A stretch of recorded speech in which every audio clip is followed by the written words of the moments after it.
Well, this is June 20th, our in-service on tracheostomy tubes. Tracheostomy tubes design and application. Okay, now this is going to be relatively short and straightforward, because the truth is that tracheostomy airways are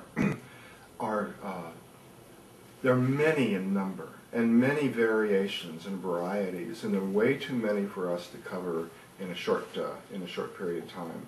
But I just want to give a basic idea of some of the more essential and basic elements of the tracheostomy airway. And I brought a few examples here, which I have.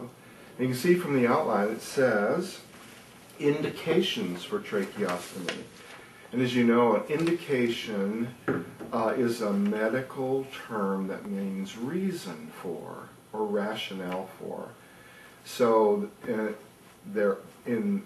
situations in which tracheostomies are indicated, fall generally into these three categories. Number one is to provide an airway.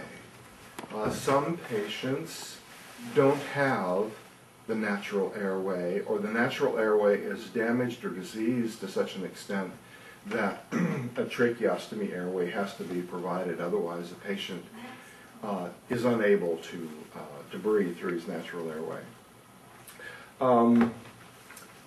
The other reason is that we may need to control the airway, and this is, for the most part, this means that we have to ventilate somebody. We have to breathe for them.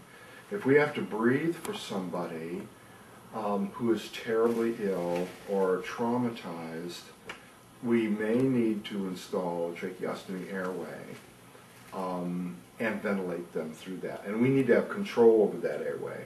And control means that we have good access to the airway for air to go in and to come out, and that there's no leaks. We can put air in and there's no leaks in the airway. And the third reason that we use tracheostomy airways is to protect the airway. And that is protect the airway from aspiration of material from above, from the oral pharynx.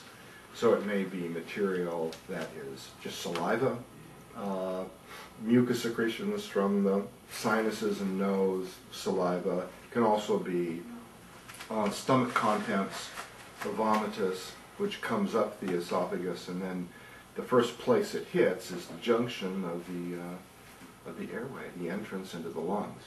And there are some cases in which we need to protect the airway. We can do that with a tracheostomy airway that has a cuff on the end of the airway. I'm going to show you what those cuffs look like. The tracheostomy procedure, I'm not going to tell you the details of the procedure necessarily, but the tracheostomy procedure is a surgical procedure. Have to be a surgeon to do it. You make an incision in the anterior neck, just below the glottis, just below the vocal cord, the larynx, around approximately where the second or third cartilage ring is.